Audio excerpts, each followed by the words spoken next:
invent new approaches to collapsing space kill chains. This is a conversation we've been working to have for a long time, and I am excited to introduce our group of distinguished panelists. We'll start with Tim Bode, Senior Space Solutions Architect at Leidos.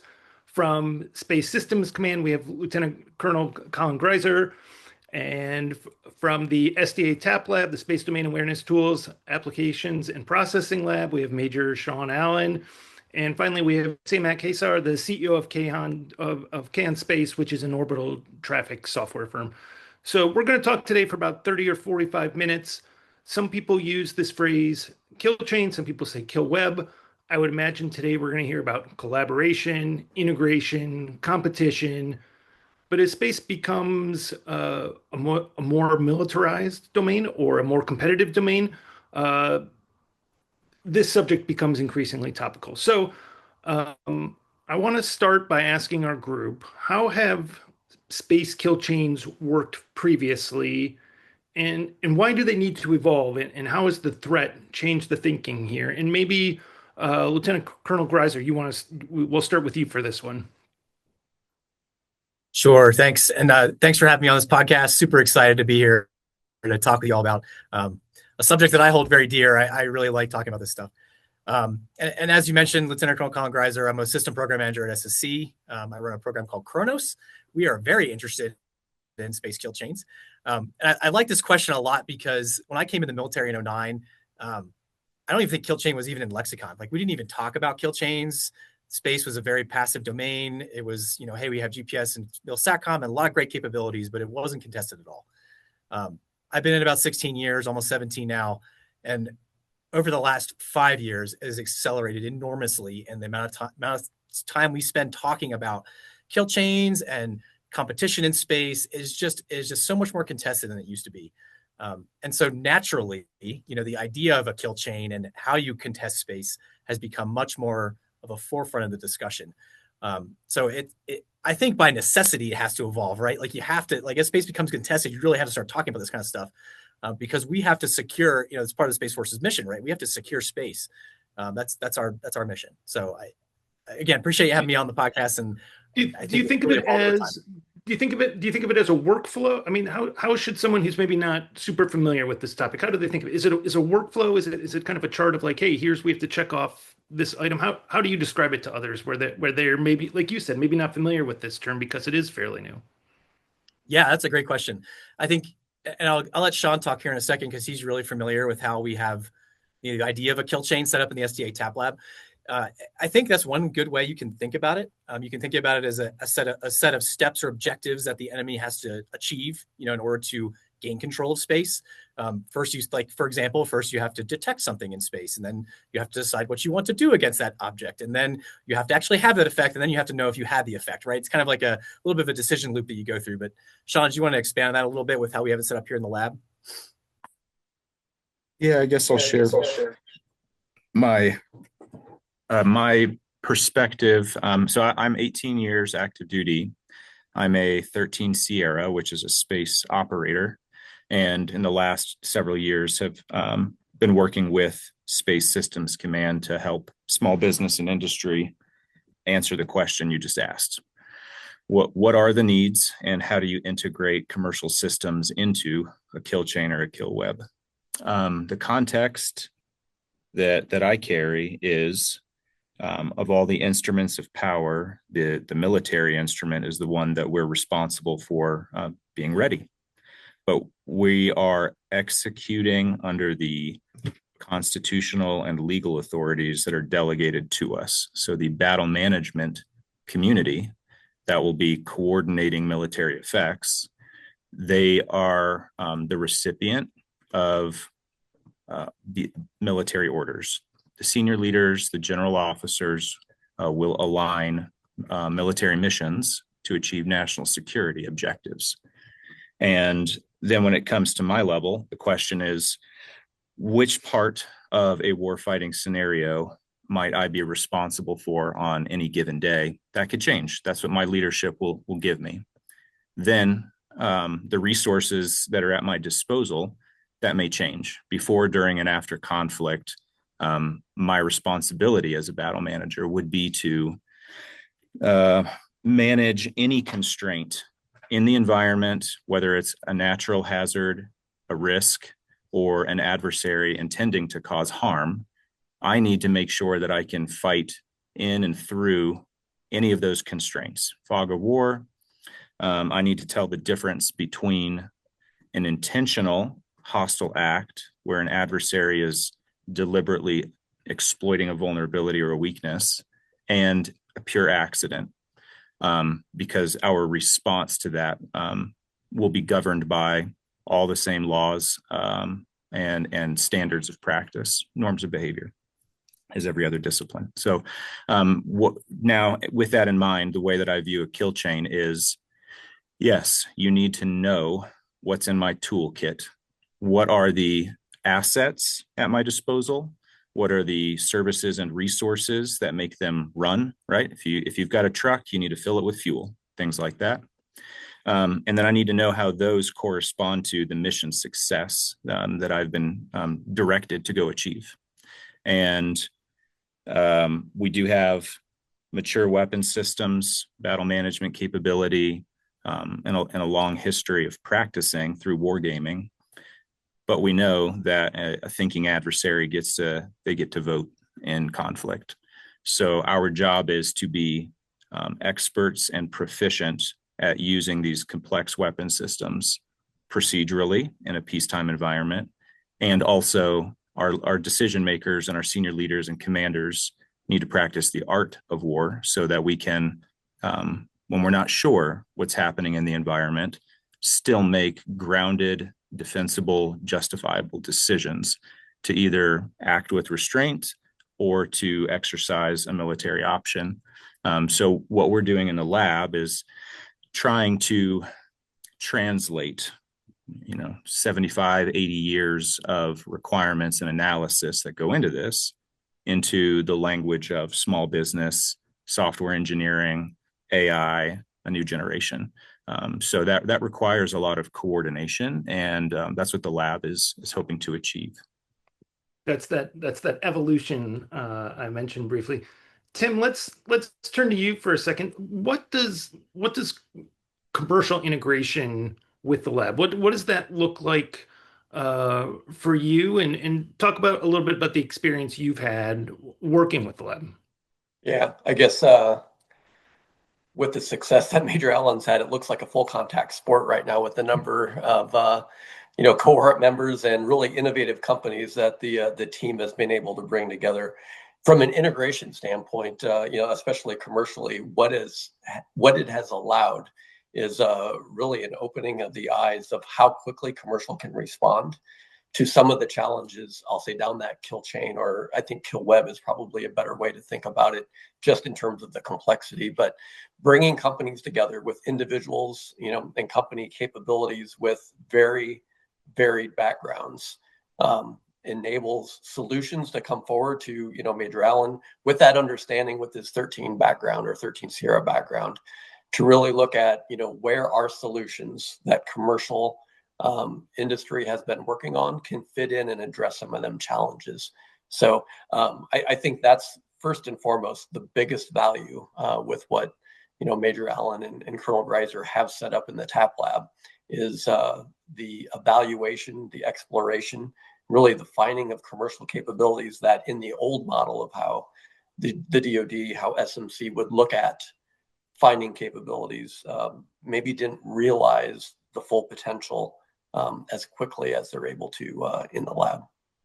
And what are some of the benefits that come from that when there is a situation like this where there is this role for collaboration? I want to hear from Siamak here too, but what comes from that maybe you wouldn't ordinarily have? We talk an awful lot about commercial integration right now these days, but how is this different from maybe what would have happened a couple years ago? Yeah, so I'll speak generally. Maybe 5 or 10 years ago is a better example. Yeah. I'll speak generally first, and then maybe more, I'll say selfishly in terms of, kind of the benefits that, Leidos sees and that I see as far as partnership. I think first and foremost, what we see generally is speed, right? So within a 3-month cohort, Major Allen, his team is looking at capabilities and looking at how to integrate them. And then with the construct that's set up in the lab, the ability to very quickly put those into a kill chain prototype, put those together with other partner companies, whether or not those companies had been working together previously, integrate them and see how they address the challenges of, collapsing a kill chain, breaking up a kill chain, looking at what the adversary potentially could be doing. So I think speed, first and foremost, is a key advantage. And with where, we see the messaging of where SSC and where the Department of War needs to go and wants to go, and frankly is going, that's absolutely essential. Now, looking at it a little bit more, I'll say Leidos focused and industry focused, this is an incredible opportunity, because what we're able to do is come together with these companies, many of which are small, innovative companies that we may not have been exposed to previously. We're able to learn from them for System Delta 85 and really broader opportunities and customers. How can we team with these companies to address challenges, at SSC, maybe in the IC, at the NRO? It has given us the opportunity to partner, to learn, and really integrate and show how we can bring this collection of companies together, collection of capabilities together, to go address needs more quickly. So that's a benefit I see. And I think there's definitely shared interest there from a government and an industry standpoint to be able to show that and respond to the faster cadence that we're seeing government demand solutions to the challenges. So I think that's a huge win-win. Siamak, how about you? Are you seeing those same benefits, or are they slightly different? Or what are you taking away from the experience when you all have been part of the cohort? Yeah, absolutely. Thanks, first of all, for having me. This is a great discussion. I must say, yeah, I totally agree with previous panelists, what they discussed here. One thing I want to focus on as a agile, small company in the group that focuses on a lot of commercial activities, application, but also the national security aspect. And going back to your question in terms of how this idea of kill chain or kill web has evolved, right? Has changed from previously. And I think one area that comes to mind is obviously the challenges that we face today has evolved dramatically in the last few years. And one thing that has... Meaning the threat. The threat, absolutely. And it both on the threat side, but also how we respond to the threat because of this very fast and exponential growth in the commercial space activities, right? So now for a system to be able to process the data and be able to, Major Allen mentioned the fog of war in terms of understanding what is the real intention of an adversary while we are having all these other commercial activities around the same area that is happening. That, having systems at scale that are able to consume that level of information and data sets and be able to make actionable decisions is very important. And that is where I absolutely agree with what Tim said. Speed becomes very important, and something that commercial companies like Kayhan and others that we have very niche focus in terms of solving very hard problems we can bring to the table.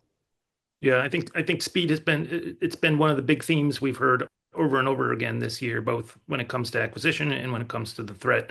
I wanted to turn back to the team at SSC there, and I guess a little bit of background here, but maybe Major Allen or Lieutenant Colonel Greiser, tell us a little bit about some of the work that's happening at the lab now, and maybe how it's changed how you're thinking about kill chains, and also where you've seen progress, where you feel like, hey, we've accomplished, like, without this we wouldn't have been able to maybe move as fast as we wanted to.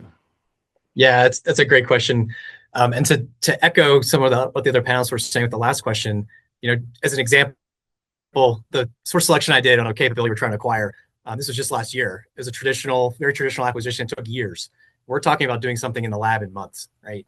And I think what the lab has been able to demonstrate over the last 2+ years of its existence is really how we can get that capability at speed really, really quickly.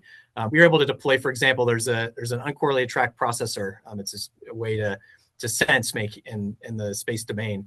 And we were able to deploy that to a system called Atlas, which some folks in the call may understand, or podcast may understand. But really what Atlas is intended to do is see what's out there, right? We talked about kill chain earlier, and that kill chain, first thing in the kill chain is, well, how do I know what the threat is? How do I know where my assets are? That's what that system is designed to do. And we were able to deploy something to that system very, very quickly within a matter of months. Whereas the example I gave with the previous stuff, like we're talking years. So very traditional acquisition, the government says, here's my requirement. And then it tells industry, here's my requirement. And then you maybe have an industry day, and then you talk about your requirements some more. And that's not what we're doing here, right? We're trying to do something really, really quickly. And like saying, from a commercial perspective, you guys bring what you have. I will articulate the problem set and say, here's what the SDA TAP Lab is thinking about. We have over 60 different problem statements, lots of different ways that companies can plug in. And the other advantage I really want to hit on a little bit too, the thing that we've really been able to build here is we teach people, right? Like, this is another great example. I just want to go through this real quick. At our last demo day, we had a company come in, and it was literally a college student who hand wrote his business cards. And he had developed a really interesting capability. And that just like gives you a sense of like what we're trying to articulate here and how we're trying to teach people to do business with the government and think how we think in order to answer, some of our big kill chain problems. So that was just an incredible example to me of how we. Could you read the business card? Were you able to get in touch with him? I have the business card. It's at home. I think I did contact him actually. Okay. Yeah. And again, that just kind of stuck out to me. Like, that's what we're trying to do here. We're trying to build a culture of folks that bring commercial capability to solve our problems. Do you want to add on to that, Sean? Yeah, the experience I've had from standing the lab up to today is I've gotten a few examples of what drives the cost of doing business with the government. So while there is a pure commercial market for a lot of these capabilities, however, the largest purchaser of this equipment and these services is the federal government. And as you get closer to having a single buyer kind of an ecosystem, then it becomes harder for the supplier of services to find who's the person with the pocketbook and what do they really want and need, and then get the contract set up. So one of the ways we deal with that is the ecosystem here is a demand-driven environment where we publicly articulate all the problem statements on our website. Then we assume industry already has 80 or 90% of the code that we've ever wanted has probably been written more than once. But that's a change in thinking a little bit too from how things have worked in the past, is that assumption that, hey, what we're looking for is already there. That's a big leap. And as you scope the problem to something more specific and you tailor it to the young gentleman who just started a company and he doesn't have 2 years of funding to make his first sale, I need to find out what are his unique skills and interests and which need that we've expressed is the best fit for him. And that may be a very, very small product or service. And then he can build it quickly, right? It might be very simple, very small, but he can make the sale become revenue positive. And now he has some credibility to go back to an investor or a big prime that may want to hire or buy his product. So right size the needs helps. Be demand driven appears to help. Create a physical and a digital space where these companies can find each other helps. All of these would happen naturally if the commercial market were larger. So we're basically just augmenting what should happen in a capitalistic market effectively. And that helps certainly from an acquisition standpoint. Have you noticed benefits from an operational standpoint as well? We have the ability to purchase either products or services, make sure that the code is clean and safe, and then move it to development or test environments that are classified. So we have that ability. We've done that maybe half a dozen times just recently. And the feedback loop for the end user, the operator, it's much harder to get the feedback from the operator because of the national security classified environment they're in. So when we get the code where it needs to be, we're very, very interested in how does the operator use it. And we have people embedded with our operating customers to facilitate that, that testing and sort of operational fielding stage. Good, good. Tim, how about you? Have you seen examples from, as sitting in your Leidos, from your Leidos perspective, have you seen examples of, hey, this is working in a way that's different or unexpected from what you thought, or are you encouraged by what you're seeing from the lab's approach? Yeah. So yes and yes. Before we go into that, just to foot stomp something that both Sure. Colonel Greiser and Major Allen said. If you go out to the TAP Lab website, there are 61 problems detailed, and you kind of talk about the benefits of an unclassified TAP Lab or a cohort for small companies coming in to understand what the problem even looks like 5 years ago. It would have been a blank screen, right? I mean, trying to see what the challenges and problems were, it just wasn't brought out. You now have a lot of detail to understand for a small company where that capability might fit in. That's huge. Without that, the momentum would have never built up. And for larger companies with lots of capability, but maybe spread out over other mission areas, we do Army call for fires type work. How does space battle management benefit from the types of C2 work we're doing in other areas? Now we can talk about it in a way that doesn't require, the clearances that maybe it would have required 5, 6, 7 years ago. That's absolutely a catalyst for what the TAP Lab is doing today, and it's essential. Large business, small businesses. In terms of the change, Colonel Greiser mentioned Kronos. He needs solutions to advance that. And by the way, hats off to SSC for the speed at which that's moving along. That's a huge change, from the days when I was in uniform at SMC on how fast the acquisition process can and really should work to meet the threat. But the change that we've seen as we looked at those, challenges, what the customer is saying they need, we now have partnerships built up through engagements, in the TAP Lab with small businesses to understand how can we bring the capabilities together? What are those capabilities that these innovative small businesses can bring? And, from a Leidos perspective, we now have integrations, proof points for how we can bring those capabilities, partnered to the customer for those types of opportunities. Again, that's an opportunity. That's, an advantage that wasn't there before the TAP Lab. And I think, again, that benefits both industry and the leadership on the SSC side. They're getting solutions that can be more vetted. Small businesses that have, integrations to show, and that's win-win. Getting back to the speed for both industry and SSC. Well, you mentioned Army fires, and I think there's been conversations for years about maybe introducing more automation to that process. I think there's been, I think as much as we talk about speed, automation is, maybe the next sentence in that conversation. And I'll open this up to anyone on the panel, but what role does automation play here? And how are you all thinking differently about it? And how does that compare to maybe other DoD or DoW programs?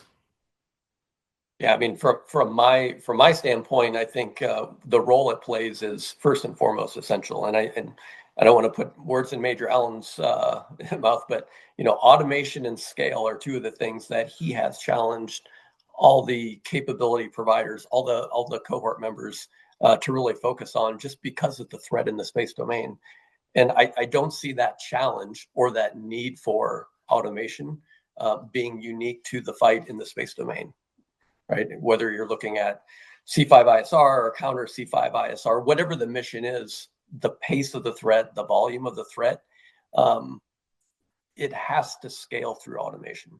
It has to be able to address the threat on timelines that without automation, you're just not going to be able to provide. So at Leidos, that is a major thrust area in the products that we deliver and how we look at problems. And I'll let Major Allen or Colonel Greiser disagree, but I think that's an essential ingredient to successful space battle management. Yeah, I'll chime in, Tim. That's good. So General Saltzman put out his theory of success a few years ago, and there were key tenets. Those were avoid operational surprise, deny the first mover advantage, and responsible counter space campaigning. And those first two really speak to automation and why it's important is all of the sense making, indications and warnings, what's a threat, what's benign, what's an accident, is a very challenging endeavor in space. Our warfighting domain covers the entire Earth and extends a great distance. So, and then making sense of what's out there is quite difficult when the potential threats are far away. So prior to a military action, all of the intelligence prep of the battle space, all of the hostile intent assessments, all the planning that goes into how do I respond, all those non-lethal actions, there's a great deal of opportunity to integrate services together into automated workflows to aid the human in interpreting that data. So a key architecture choice in the lab is to use messaging technologies that facilitate real-time transfer of data between all of the service providers, and then we build workflows on top. When it comes to the commander's intent and the commander's decision, all the automation we want to provide should enable and enrich his ability to make wartime judgment, not restrict it. So the automation is there to assist in here's how to interpret what's happening, here are the timelines you have and the options available. Then those with legal authority to take lethal action are prepared quickly. So that's how I view it is pre-lethal action. We should be moving much faster than typical systems have in the past. And can you give an example of that, or is it as simple as assessing this was an accident, or this is a piece of debris? What's an example of how that the speed of that assessment might make a difference from an operational perspective? Yeah, I'll chime in here. Tim, I'm definitely going to disagree with you. I really love, doing operations by spreadsheet and phone. It was when I first joined the military. I'm not going to say we did it that way, but that was kind of to give the audience here a sense of like how that worked. That was basically what we were doing. We were like calling people, and to build off of Sean's example on your question, Mike, that was previously how work was done, or could have been done, depending on the system you're using and a lot of factors. But you were literally making phone calls. Like, could you imagine if you're trying to figure out if an adversary intent is hostile and you're calling people when a satellite orbits the Earth on LEO at every rev is 90 minutes? Like, you don't have that kind of time. So by necessity on the domain, you have to move quickly. And that is one of the real things we focus on here at the lab, is to make sure that we are driving automation. And then just to plug my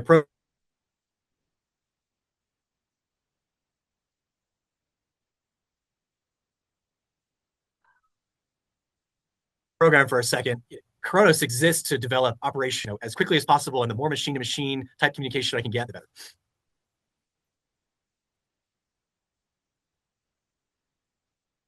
I guess we lost. I think we're all there, right? Yeah.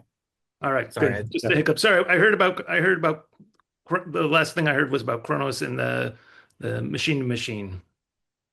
Yeah, my point was that Kronos exists to develop operational courses of action for the space battle, and without machine to machine, like I just described, like if we're making phone calls and using spreadsheets, that's just not going to work. All right, we have to have machine to machine connections to be able to facilitate decision making at the speed of relevance. Good. One thing I wanted to quickly add also, yeah, in everything we do, both on the commercial side and national security side, to us, automation is key. Because obviously, again, I go back to the fact that we have had a significant growth in the industry, in the space congestion. Obviously, we always say that the space is congested and contested, but if we put that in the context, that there is, unless you are not able to disambiguate, peaceful commercial activity versus hostile, which adversaries are utilizing the congestion that basically the amount of data that comes to our sensors, and our sensors are overloaded with the amount of data that they need to process. Our adversaries do take advantage of that, and that is why automation is key, to be able to take care of the commercial aspect of the problem, so that the national security apparatus can really focus on what is important. Siamak, if automation is working ideally, or working in a perfect world, what does that look like, or how does it improve the situation? Yeah, very good point. So I will give an example of our own work. At Kayhan Space, we have by far the largest commercial space traffic coordination system. More than 50 satellite operators today use SATCAT to coordinate between each other. And what I mean by that is that machine to machine, we are able to communicate the operators' maneuver intents with each other. Something that was never done before. That this is very large area of issue when it comes to space traffic coordination. Obviously, it has implication for the national security as well. That is just one example that we are able to, in an automated fashion, no human in the loop, be able to talk to different satellite operators and kind of disambiguate and make sure that everybody knows where everyone's lanes are, and we are able to ensure that we are not getting into a conflict. Great. Can I go add for on it. to that? Go. Well, so in a purely peaceful environment where what we have are active satellites, some of which can maneuver, others can't, and then debris and things of that sort. When we know that there are no threats, then coordinating maneuvers is important, but may not be critical. And we have operated in the past under a paradigm where we're reacting to the data we get. And there are some sort of physical constraints on how quickly you can make sense of data if you are reacting to it. But what was just mentioned is, if we have trusted parties and partnerships and agreements, and we're properly coordinating intentional, benign activity, commercial activity, friendly activity, then my ability to make predictions about intent is sped up 10x or 100x. I can say only these maneuvers should be happening over here at this time, and here are the ones that I predict may hold my capabilities at risk. And all of those predictions, if they're baked into an automated system, can start recommending courses of action proactively and drive down decision-making timelines. So coordinating is a huge deal to basically separate hostile intent from accident or friendly behavior. No, I think that's really interesting. And I wanted, there's a good segue here to, I know that there's been some work with the classified area, but then, or the unclassified area, and then moving to classified. And I was wondering how that improves the speed that we're talking about, that we've spent a lot of time today talking about, and also the depth of the solution, or the level of solution that you're hoping to get. Can you talk about the ability to do that? And then Tim, I'd like to hear from you on that as well. Yeah, I can take this, and then I'll pitch it over to Tim. I think the big benefit that we get, that we love, and we loved in the TAP lab, and we're really trying to explore with Kronos, is collaboration. By necessity, once you start getting into classified environments, not everybody's going to have access to all the data. Not everybody's going to have access to all the capabilities and requirements. But if you're developing things in an unclassified sense, encouraging as much non-traditional and commercial innovation as is possible, it's really impressive the speed at which good ideas come out. I mean, that with over 400 companies that have participated in the lab over the last 2 years, I think you just get so much more speed out of that because you just get ideas that you're not normally going to consider. You can still get that in a classified environment. I don't want to make it sound like we don't do that today. It's just much more limited. It's not quite at the same sense of scale that we get with the lab here and we're trying to with Kronos. But go ahead, Tim, if you wanted to add on to that. Yeah, no, I appreciate all of that. And and one thing we're doing at Leidos is looking at, opportunities where we can provide solutions to maybe, extend, the goodness that's coming out of the TAP lab, bringing the companies together to offer, faster ways to get to that next level of, I'll say, evaluation. How can you bring more realistic data, maybe at the classified level, but still maintain that that spirit of TAP lab evaluation and test, just to kind of enrich that pipeline, if you will, to opportunities like Kronos. So as we look across, whether it's IT or C2 type technologies that Leidos has in all domains, how can we bring that forward and offer that as levers, as tools to even further accelerate how SSC, the IC, and others can take advantage of cohorts, test and evaluation at the unclass to lead to target environments where the war will be fought. Well, I'll throw out a tangible instance of what they're describing. Over the last few cohorts, we have begun putting some tools in place to basically build a catalog of commercial capability. And so that would be information about Tim, his company, his tool, but it would also have some detail about the test and evaluation heritage and the provenance of it, and which programs, which requirements might be the best fit.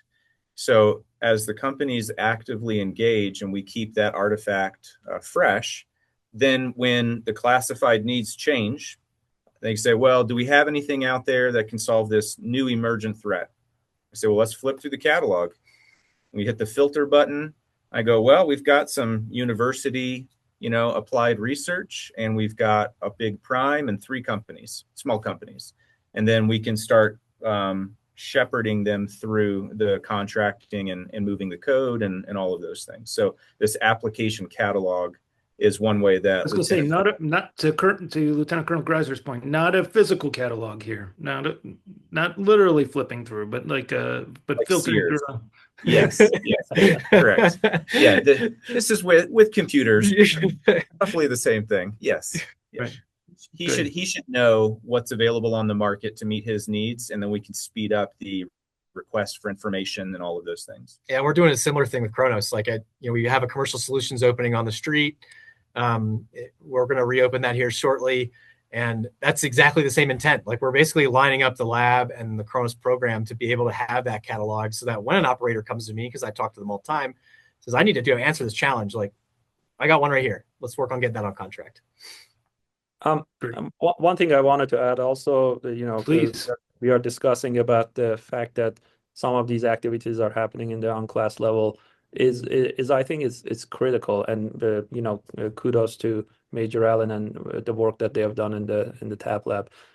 For companies our size, we would, we had to spend a lot of money, capital, a lot of heritage to be able to be exposed in problem sets like this that are in the classified environment, right? So, but by bringing that, the kind of the problem statements that are very relevant to the unclass environment, again, it's Tim mentioned, it's a win-win scenario, right? So the government can have a large pool of applications and capabilities at their disposal that are, at least on the unclass side, are tested and validated. And now we have to, obviously, there's the challenge to bring them up to the high side.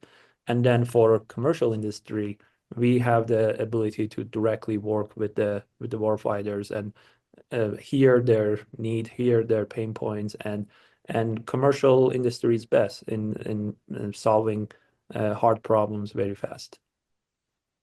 I want to go back to the folks at Space Systems Command, and I think one question that comes up a lot is how does the work in the lab, what comes next, and what will there be a transition to a program of record, or what might that look like? And so I was wondering if you could talk about, hey, what you're expecting or how you see this kind of playing out a little bit. And I don't want to get too far ahead because I want to end on a question asking a little further out. But is there a possibility there for programs of record or leading to programs of record?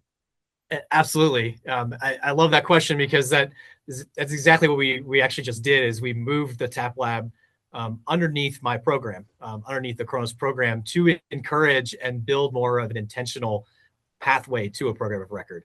I talked about a little bit about one of the lab's missions, and that's in teaching and encouraging innovation and collaboration. That's very important. But at the end of that collaboration, we have to get things to a program of record, or at the end of the day, it just doesn't matter, to me or the warfighters, right? And so by moving the lab underneath Kronos, that has really, really started that transition. And then now what we're doing is we're looking at, okay, do we build an environment unclassified that has a natural pipeline to Kronos and is already connected, so that once applications are done and they just click a button and move them right over if they're ready. And then by nature of being under a program, you now have access to contracting resources and funding and kind of dedicated government, more government support that can really help some of these companies. So I think in the short term, and I know you're going to get to the long term here in a second, but in the short term, my goal is really to boost the amount of capability that we're taking from the lab and putting it in my program. And Tim or Siamak, does that change how you think about the upcoming cohorts, or how you envision the work you're looking to do with the lab? No, I mean it's further encouraging, I think, folks to get involved, and the benefit of being involved from an industry standpoint is only bolstered.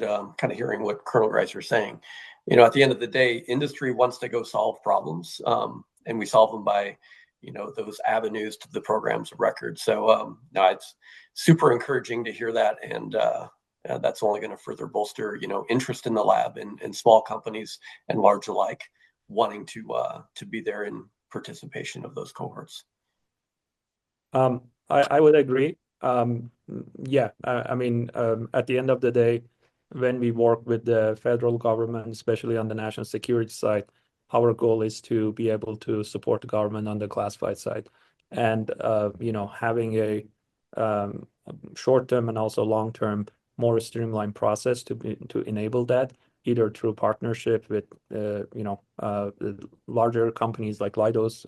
We work with them quite closely, or either directly, is definitely something that we need to improve and obviously work more to make sure that it is streamlined.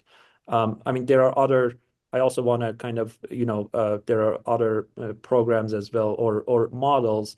One of the very successful activities that are ongoing today is the activities at the JCO, Joint Commercial Operations Cell, that we are part of, and many other companies are part of, and that model, in conjunction with the model that is on the SDA TAP Lab, I think is a great way for the federal government to actually test before they buy, right? A capability. All right. So last question here, and Siamak, we'll start with you, but I want to I want to kind of play the look in the crystal ball game, or give me your best guess game of what's. Tell me about the next 18 months. What could or should the lab be working on? Where's there room for future collaboration or applications? What does success look like? And I think we'll get everyone to chime in here. But Siamak, you want to start? Oh boy, I hate guessing games, but I mean, there is significant amount of activities right now happening on on the large language models and AI realm. And that is something that, I mean, we are very active, and we are building capabilities that are AI first. And that is something that I think for the government and the national security entities, they need to look into this. And I think if I'm a guessing person, I think that that's going to be one thing that we are going to hear more and more. I mean, we are still learning what this technology is capable of, and what we can use it for. That is for the benefit of our national security. But one thing that obviously that is able to do is to enhance our capabilities in terms of automation, in terms of sense making, really accelerating and catalyzing our traditional algorithmic approaches. Great. Tim, how about you? Yeah, over the next 18 months, if you look at the problem sets that are currently out on the TAP Lab website, you'll see there's cyber content there, and I think that's an absolute critical area to start. I'll say deepening the evaluation to see what commercial can throw at those problem areas that are listed out in the TAP Lab listing, and so that's an exciting area. Leidos is involved kind of in full spectrum. We're hearing more about it. Yeah, everyone seems to be bringing up cyber more and more especially when it comes to national security space. It is absolutely essential to maintain, I'll say your kill web, to break up kill webs. But at the end of the day, in the space domain, there are independent cyber kill webs as well. So it's both important from a defensive standpoint and in other areas. So that's an exciting area we'll be watching out for and finding out how solutions can be integrated for the benefit of SSE. How about Major Allen? So we're growing our partnerships. We have a partnership with the island of Maui with a lab out there. They're focused on the assembly, test, and fielding of small modular sensors for space domain awareness. And we also have a new partnership with the Texas Space Commission and the University Texas at Austin. So they received some funding, and we have a partnership to cooperate with them.